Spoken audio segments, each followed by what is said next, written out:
Three, two, one. Roll the footage.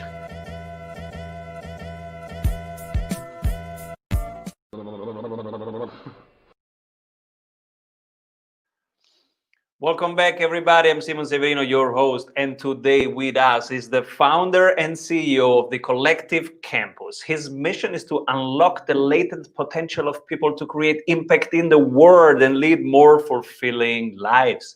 He co-founded Children's Entrepreneurship Program, Lemonade Stand, media company No Filter during the lockdown. He is the author of several books, including Wiley Books, Time Reach, Employee to Entrepreneur. He's also a contributor to the Harvard Business Review and hosts the award-winning Future Squared podcast.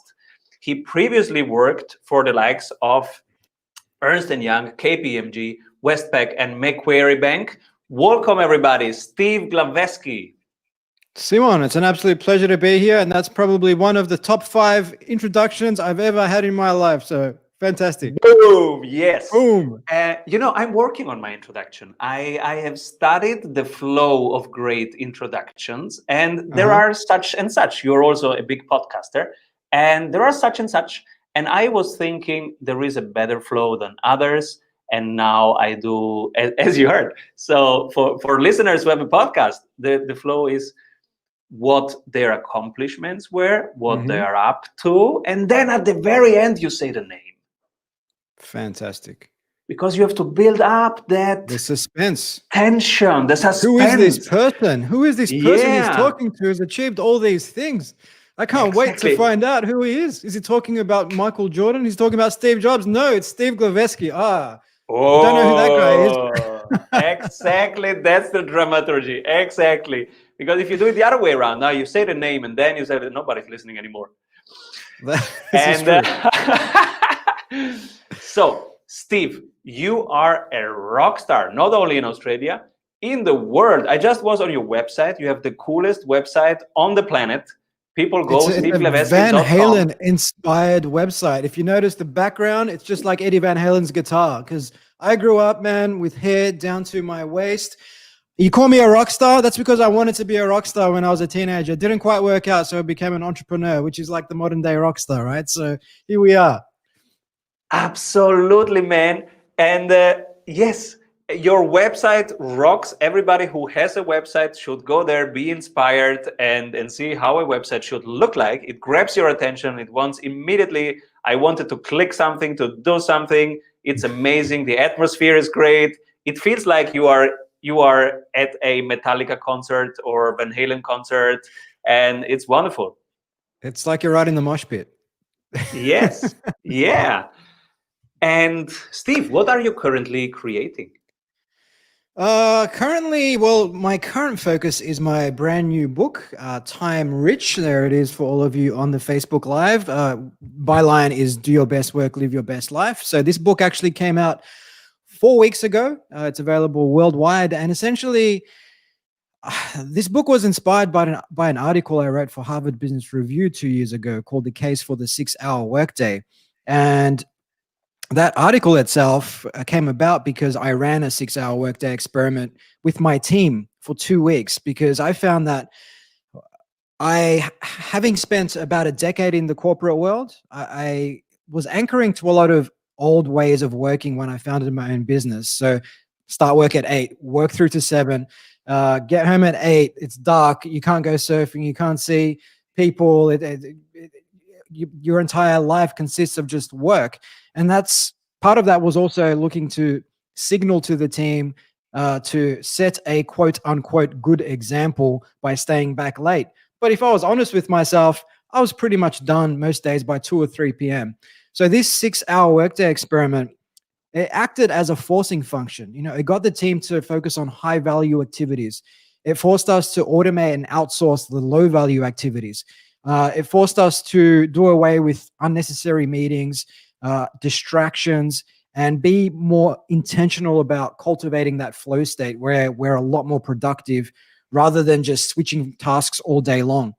And at the end of the 2 weeks, we found we were way more productive and also just felt better because we had more time for other things to focus on our mental health, our physical health, our personal relationships, interests outside of work.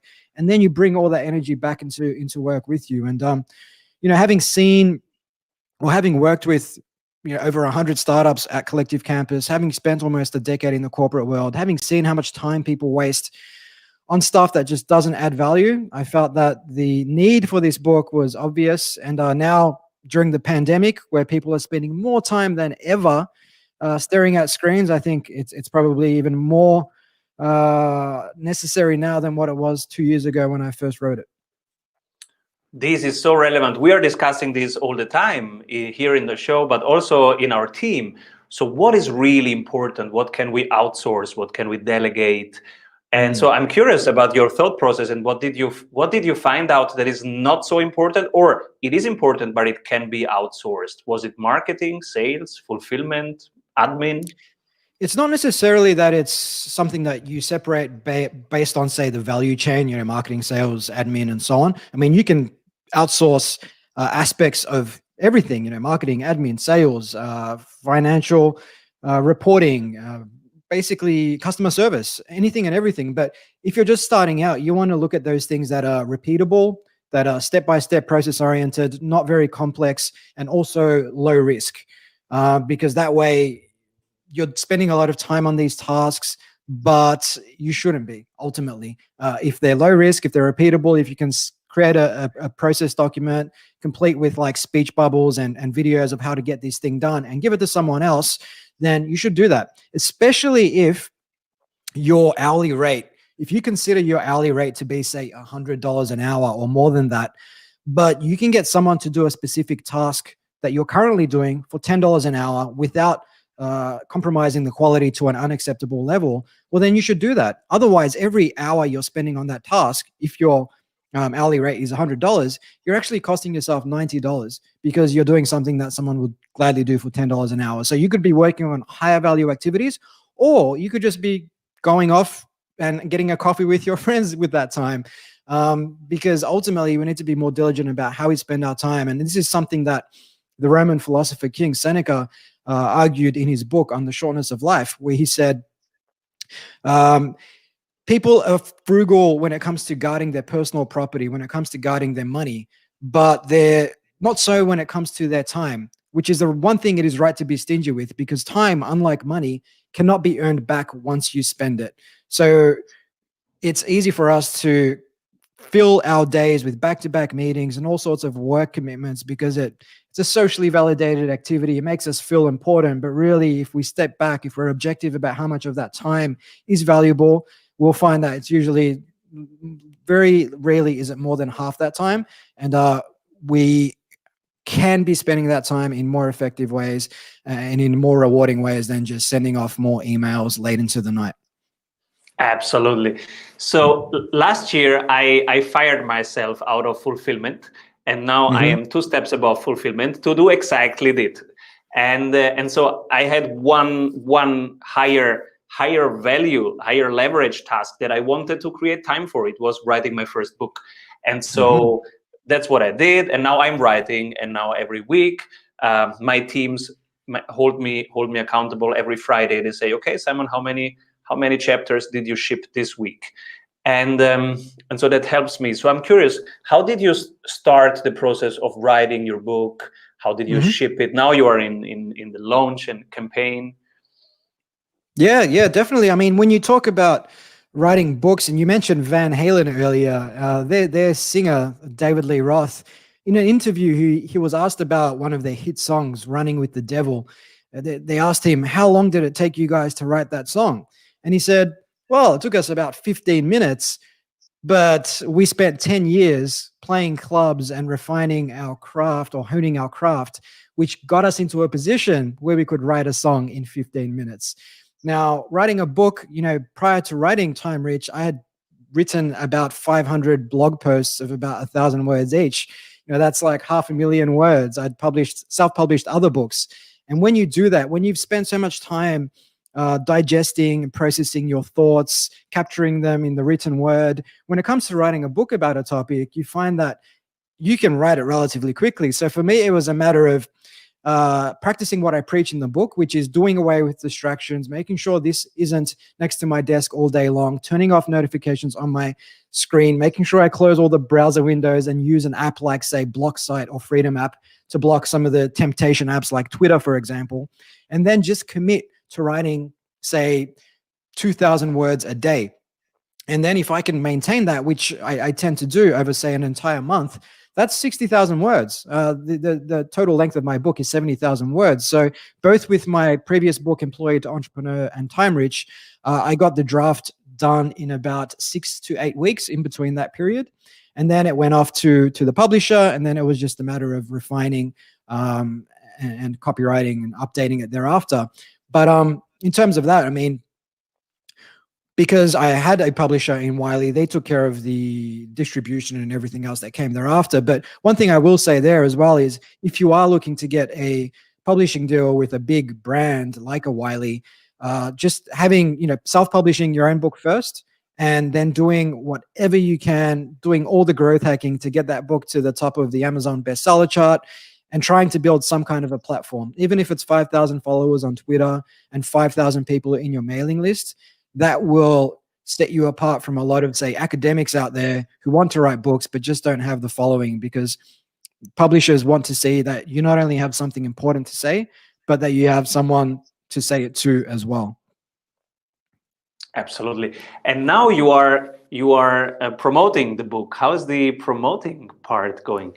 Well, this is all part of it, Simon. Just appearing on as many podcasts as possible, especially now that COVID-19, we can't travel like we used to previously. There's no big conferences to speak at, so it is really just appearing on as many podcasts as possible for me. And I think this is probably the 60th thereabouts that I've done in the last month.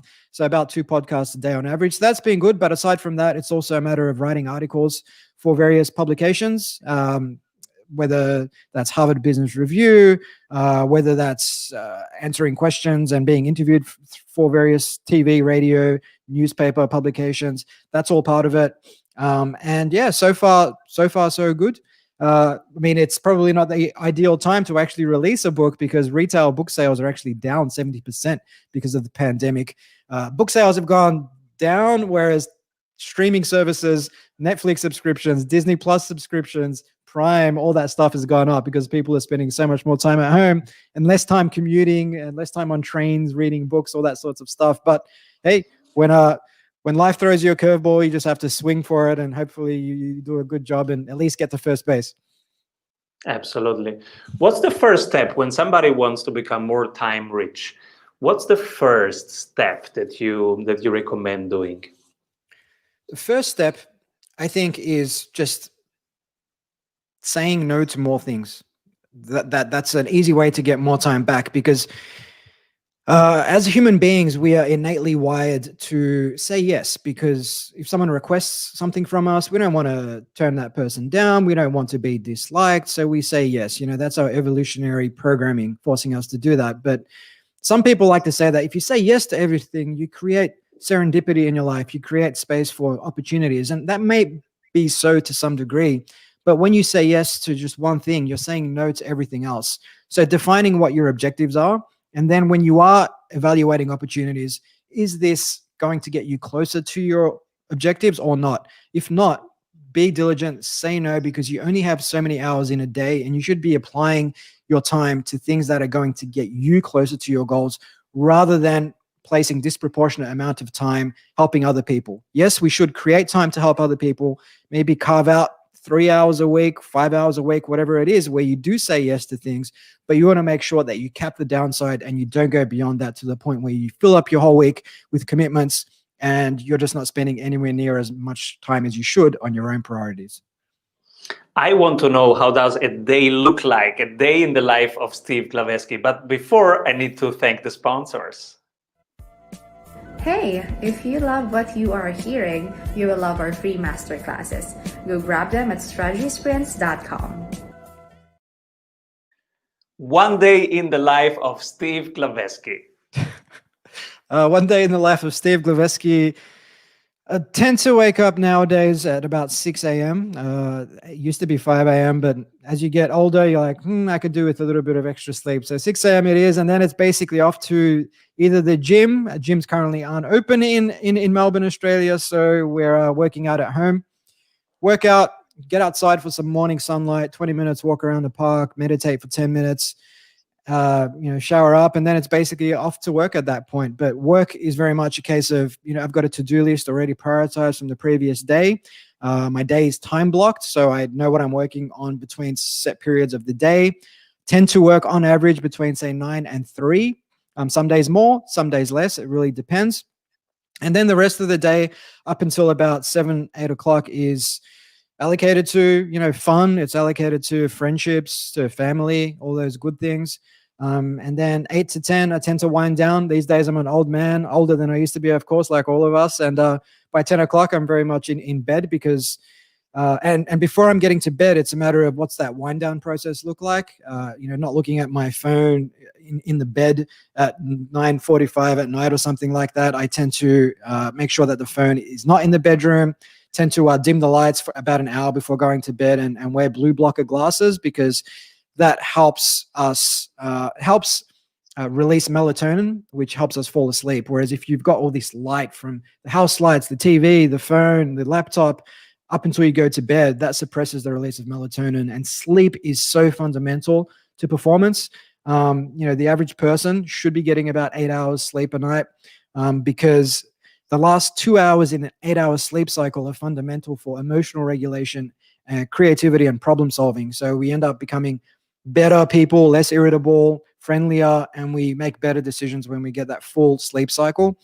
So that is essentially the full day, but at the same time, we're throwing in some nootropics in there, some lion's mane into the coffee in the morning, and of course all the vitamins, the vitamin D, the zinc, all that stuff that helps us be as antiviral, if I can use that word, as possible during this time of COVID-19 as well.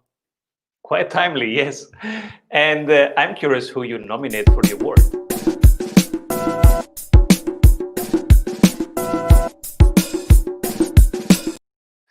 So if you could only pick one person, yes, and who would that be? I would probably nominate, just in the spirit of the times, Jason Fried over at Basecamp. They've built a company that, they're a private company, but estimates suggest that they're making about $50 million a year. Their company is a project management SaaS platform.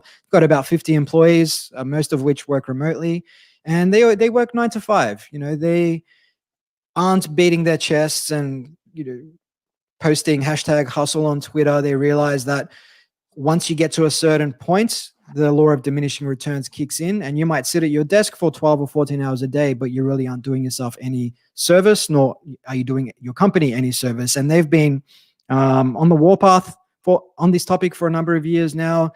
Jason also wrote a really good book on the topic of workplace productivity called "It Doesn't Have to Be Crazy at Work," which I suggest everyone checks out. But, in a world of people like Gary Vee just encouraging people to just work, it's refreshing to see people like Jason Fried, who has built a very successful tech company, be very vocal about finding that healthy intersection between work and the rest of life. Beautiful. So what's up next in your career, Steve? Next in my career, I'm building out a media platform called No Filter Media. We founded this during the pandemic, basically by leveraging a lot of the principles I talk about in the book Time Rich, automation, outsourcing, talent on demand, crowdsourcing, and doing away with waste. And it's essentially a podcast network, but we also have articles on the site. We've signed up 6 podcasts thus far. Across all sorts of topics, and we'll be looking to sign up about 50 to 100 podcasts. So kind of like a record label for podcasts. And that is essentially what we'll be spending a lot of the next 6 months working on. At the same time, Collective Campus still is going strong. We've just signed a deal with Allen's Linklaters, one of the world's biggest law firms, to run a legal tech startup program. And that kicked off this week. So that's basically what we're working on right now, and maybe in a year's time there'll be another book in the works. You can do all this in 6 hours per day. Well, yeah, it's funny you say that, because I think it's not a matter of, people say, oh, if you do too many things, you spread yourself thin and you don't do anything well. And I think that's true to a certain degree, but you can do one thing and focus on all the wrong things and just spend years on that and not get anywhere. Like what Peter Drucker, the famed management thinker, said, productivity is what you don't do. And if you look at principles like the Pareto Principle, the 20% of causes create 80% of effects. And you can apply that to your work to hone in on what are those key activities that are going to get us very far. And then everything else that doesn't align with your strengths, doesn't create a lot of value, you either kill it, you either outsource it, or you automate it. And you'd be surprised how much work you can actually get done with, say, 6 hours a day if you're really intentional about where you focus. Tell us about your podcast. When did you start? What was the journey? I started in early 2016. I think it was February, and initially there was no real plan to start to be a podcaster. In fact, at the time I wasn't even listening to podcasts. I thought what we were doing was a webinar, but we published it on what one of my colleagues published it on the Apple podcast dashboard, and off it went. And this was before the big boom in podcasts over the last couple of years. And somehow or another, the podcast made its way to the Apple chart, the business chart. It was like top 20 in Australia.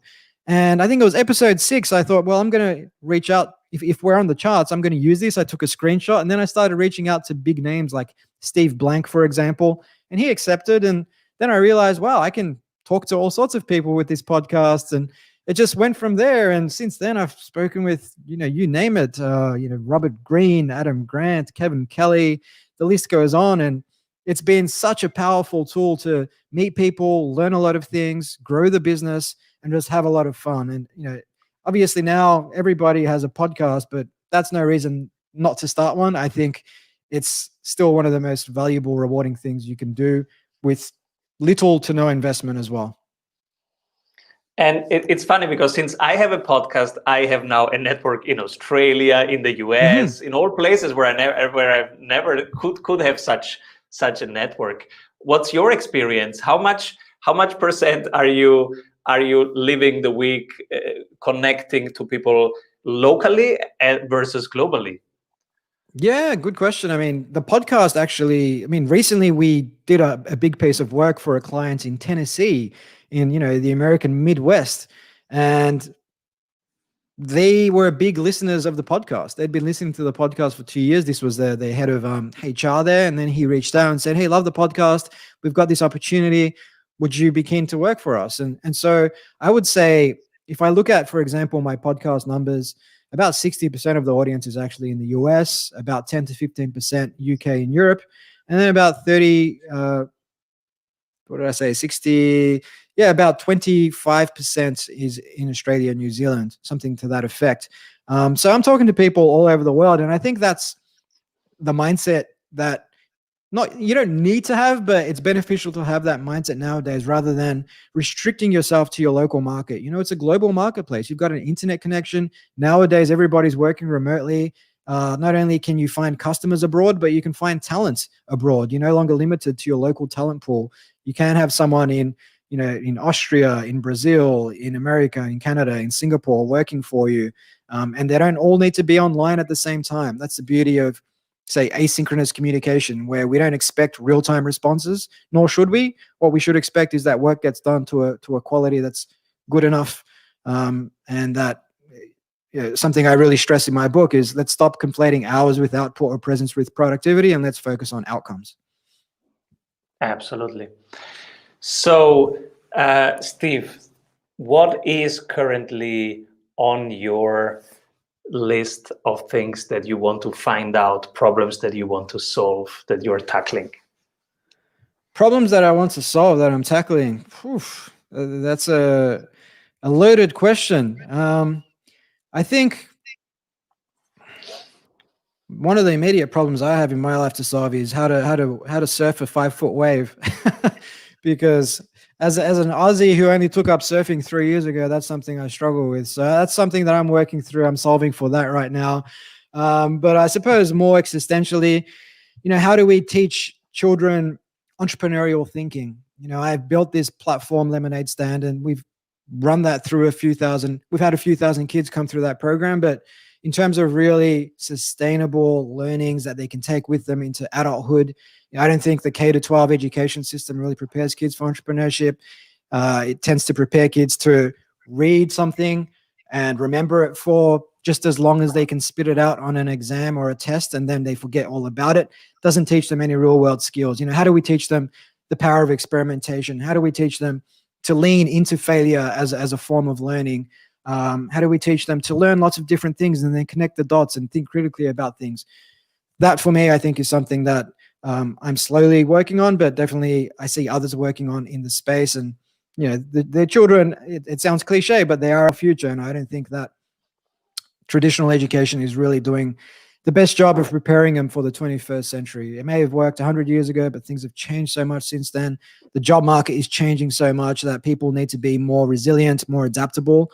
And if you're training someone to do one thing and then suddenly the need for that one thing is gone, then they need to become something else. And unless they're prepared to do that, then you have all sorts of problems. So that's something that I'm thinking about.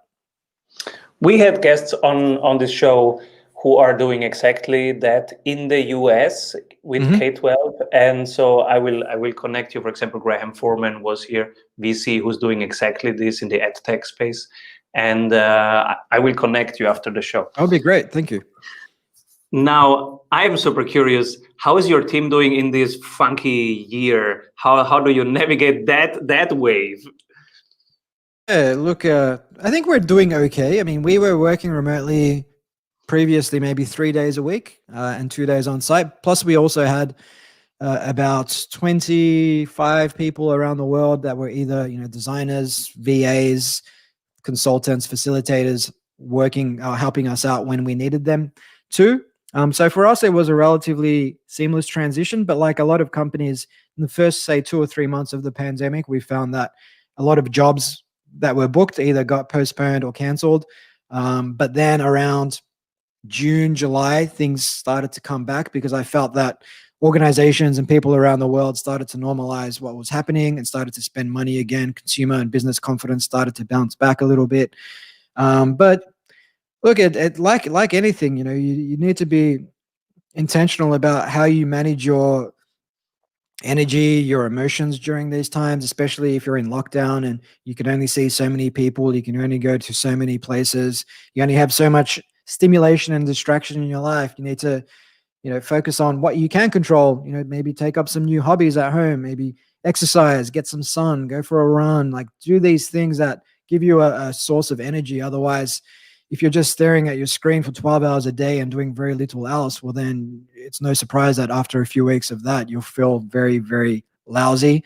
And that, left unchecked, that can create the conditions for anxiety and depression and everything else. So you really need to stay on top of these things. And so my team, I think we've always tried to be, I've tried to set that example, and a few of my colleagues have, that it's a high performance culture, and the high performance culture requires that you put high performance fuel into your body, you eat well most of the time, you exercise, you get enough sleep. And if you do all that well, then you tend to be more resilient in the face of all sorts of unexpected hurdles. You have a free gift for us, and I'm so pumped about it. But first, let's say thank you to the sponsors. Avoid trying to do thousands of things that doesn't work. We have 274 templates for your business success. Reach your ambitious goals with one-on-one sprint coach. We double your revenue in 90 days. What's the gift you have for us? So the gift I have for your audience is a 30-page guide that I've developed, all on automation tools, which we talked about earlier. So these tools cover customer service, marketing, sales, admin, finance, HR, and IT. And many of them cost less than $20 a month, but that $20 will save you countless hours in manual labor. And a lot of these tools you can get set up pretty much on the same day. So people can find that PDF and download it at timerichbook.com/sprint. timerichbook.com/sprint, everybody. Let's go and That's the grab one. it. Yeah, sounds delicious. Steve, who should be my next guest? Your next guest should be a gentleman I had the pleasure of meeting in Nebraska in the United States 2 years ago when I spoke at his conference. His name is Brian Ardinger. He's the founder of Next. He's the founder of the Inside Outside podcast and the Inside Outside Innovation Summit. And he's been working with entrepreneurs for about 25 years to navigate change and disruption. And it's worth noting that, you know, we've been talking about the pandemic and navigating this uncertainty. So he's been running this conference. When I spoke there, it was about 500 people at this conference. You know, a lot of tech entrepreneurs and corporate innovation executives from the Midwest in the United States. But because of the pandemic, they couldn't hold the conference this year, but they turned it into a virtual event. And Brian had, I believe, over 1,500 people register for and attend his virtual event, which I think was a fantastic ode to you know, being adaptable and bouncing back in the face of this uncertainty. So I think he's someone that can bring a lot of unique insights to the table and talk about what's happening in America's Midwest, because everybody talks about Silicon Valley, but not many people talk about the flyover states in the middle. And there's a lot of cool stuff happening there. So I think he'd be a great person to learn from. Absolutely. Thank you, Steve, for being here. Please come back soon and keep rolling. I'll keep rocking and rolling. Thank you, Simon. It's been a pleasure.